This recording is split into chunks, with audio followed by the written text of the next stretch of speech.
Hello friend, मैं शिशिर Sharma 9+ year experience developer हूँ। आज मैं स्टार्ट करने जा रहा हूँ React.js का 5th ट्यूटोरियल। आज के इस ट्यूटोरियल में हम क्लास कंपोनेंट के बारे में पढ़ेंगे। तो दोस्तों, वीडियो को स्टार्ट करते हैं।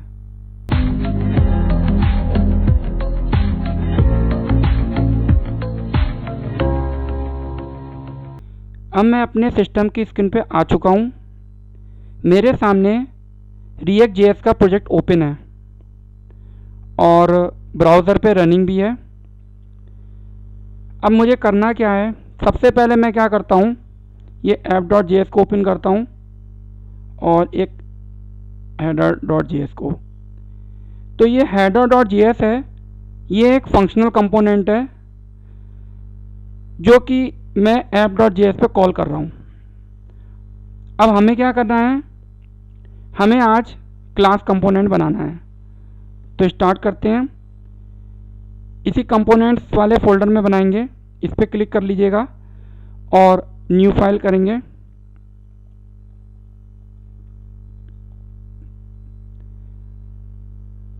जब भी कोई कंपोनेंट स्टार्ट करिएगा, कैपिटल लेटर से स्टार्ट करना होता है।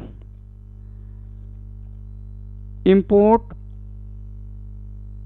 React from react. सबसे पहले आप रिएक्ट को इंपोर्ट कर लीजिएगा। फिर उसके बाद नॉर्मल जैसे क्लास बनाते हैं वैसे बना लीजिए। क्लास का नाम क्या लिखेंगे, फुटर लिखेंगे और एक्सटेंड्स करेंगे रिएक्ट डॉट कंपोनेंट। ये बन गया। मतलब नॉर्मल एक क्लास बनाई है, क्लास का नाम हमने फुटर रखा है और रिएक्ट के कंपोनेंट को हमने एक्सटेंड करा है। और फिर हम क्या कर देंगे, इसे एक्सपोर्ट डिफ़ॉल्ट और फुटर का नाम। ये बन गया। ये हमारा एक बेसिक स्ट्रक्चर बन गया क्लास कंपोनेंट का, जो कि सबसे ज़्यादा ज़रूरी है। उसके बाद इसके अंदर मिनिमम और क्या ज़रूरी है, रेंडर फंक्शन। मतलब ये क्या है, ये एक क्लास कंपोनेंट है। मतलब क्लास कंपोनेंट के अंदर हम जो भी काम करते हैं वो फंक्शंस के अंदर किया जाता है। तो ये वाला आप देख सकते हैं कोड, ये क्या फंक्शनल कंपोनेंट है। तो फंक्शनल कंपोनेंट में सिंपल हम एक फंक्शन बनाते हैं और फिर उसके अंदर हम अपनी कोडिंग करना स्टार्ट कर देते हैं। उसके अंदर हमें फंक्शन बनाने की कोई ज़रूरत नहीं होती है। लेकिन जो क्लास कंपोनेंट होता है, जो कि मैंने बनाया है, उसमें हर काम फंक्शन के अंदर किया जाता है। मतलब ये रेंडर फंक्शन है, इसके अंदर हम कोडिंग करेंगे। मतलब इसके बाहर नहीं करते हैं, अंदर करते हैं। अब ये रेंडर फंक्शन है। अब मैं क्या करूँगा, यहाँ से करता हूँ रिटर्न।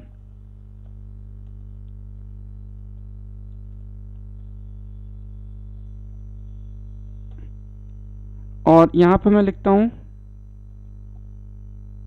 फुटर।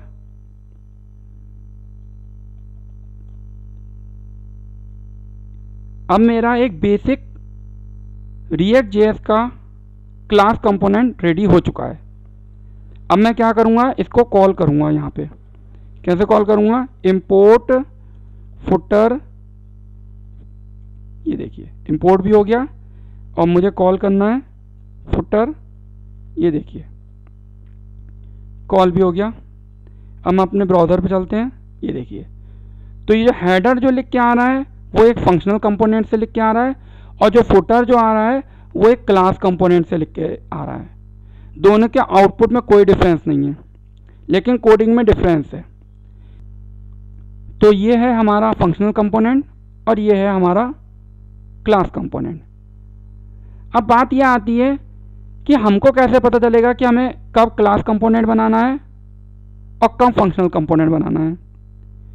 डिपेंड करता है रिक्वायरमेंट में, आपको अपने प्रोजेक्ट में किस टाइप की रिक्वायरमेंट है। तो मैं ऐसा करता हूँ, थोड़ा सा इसको और अच्छे से थोड़ा सा डिफरेंस क्लियर कर देता हूँ कि फंक्शनल कंपोनेंट और क्लास कंपोनेंट में क्या डिफरेंस है, ताकि आप जब किसी प्रोजेक्ट पे काम करें आप डिसाइड कर सकें कि आपको फंक्शनल कंपोनेंट बनाना है या क्लास कंपोनेंट बनाना है। अब आप देख सकते हैं मेरे सामने स्क्रीन पे क्या लिखा है, functional component versus class component. मतलब फंक्शनल कंपोनेंट क्लास कंपोनेंट में क्या डिफरेंस होता है। देखिए, फंक्शनल कंपोनेंट is just a plain JavaScript function. मतलब एक फंक्शनल कंपोनेंट क्या होता है, जस्ट एक सिंपल एक जावास्क्रिप्ट का फंक्शन होता है। और क्लास कंपोनेंट क्या होता है, वो रिएक्ट कंपोनेंट को एक्सटेंड करता है, मतलब उसमें उसके अंदर रिएक्ट के जो कंपोनेंट है उसके फीचर्स भी आ जाते हैं।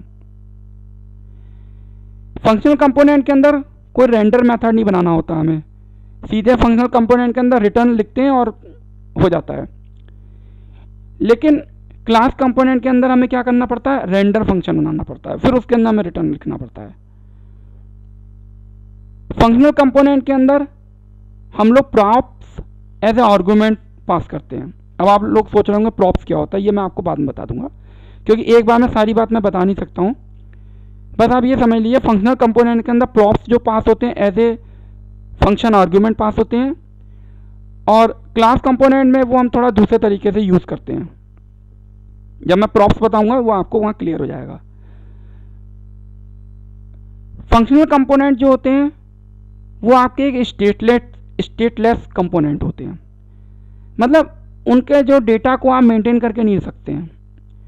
और क्लास कंपोनेंट होते हैं वो स्टेटफुल कंपोनेंट होते हैं, मतलब उसके डेटा को आप मेंटेन करके रख सकते हैं, उस पर कुछ कोडिंग वगैरह आगे कर सकते हैं।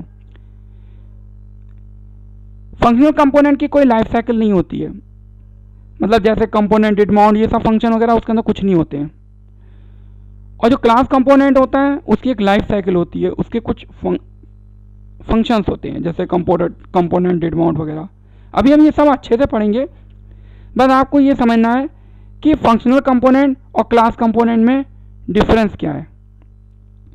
कहने का मतलब है अगर आपको ओनली सिंपल एक कंपोनेंट बनाना है, जैसे header component, footer component, only बस यूज़र को डिस्प्ले करा देना है कंपोनेंट, तो आप फंक्शनल कंपोनेंट बना दीजिए, क्योंकि फंक्शनल कंपोनेंट लाइट वेटेड होता है। लेकिन आप चाहते हैं कि आपके कंपोनेंट के अंदर आपको कुछ चेंजेस भी करने हैं रन टाइम में, ठीक है, तो आपको क्लास कंपोनेंट बनाना पड़ेगा।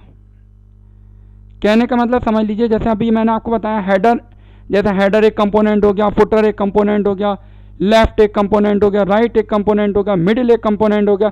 ये कंपोनेंट क्या कर रहे हैं, हम नॉर्मली इसको डिस्प्ले कर रहे हैं, ओनली डेटा आया कंपोनेंट पे डिस्प्ले हो गया, सिंपल। इसका मतलब फंक्शनल कंपोनेंट बताइए, मतलब कोशिश करना चाहिए ज़्यादा से ज़्यादा फंक्शनल कंपोनेंट बनाने की कोशिश करनी चाहिए। लेकिन अब आपका कोई कंपोनेंट ऐसा है जिसमें कुछ ना कुछ चेंजेस होता है, जैसे मान लीजिए एक छोटा सा इंक्वायरी फॉर्म है, यूज़र ने फॉर्म सबमिट किया, आपको वहीं पे उसको मैसेज दिखाना है सक्सेसफुली सबमिट योर फॉर्म, या कुछ भी आपको उस कंपोनेंट के अंदर कुछ कोड में अपडेशन करना है, तो आप क्या यूज़ करेंगे, क्लास कंपोनेंट यूज़ करेंगे। तो इस तरीके से आप कर सकते हैं।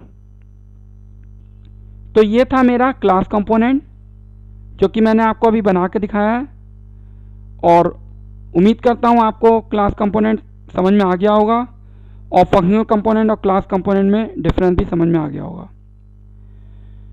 तो आज का वीडियो मैं यहाँ फिनिश करता हूँ। जो लोग मेरे चैनल में नए आए हैं वो मेरे चैनल को सब्सक्राइब करें, और आप हमें अपने कुछ कमेंट या फीडबैक भी दे सकते हैं, क्योंकि जब आप मुझे कमेंट या फीडबैक देते हैं तो मुझे पता चलता है कि मेरा वीडियो कैसा बन रहा है। और साथ में एक बेल आइकन होता है, अगर आप उसे भी प्रेस करेंगे तो मेरे वीडियो के नोटिफिकेशन भी आपको मिल जाएंगे। तो दोस्तों आज मैं अपने वीडियो को फिनिश करता हूँ। धन्यवाद, बाय बाय।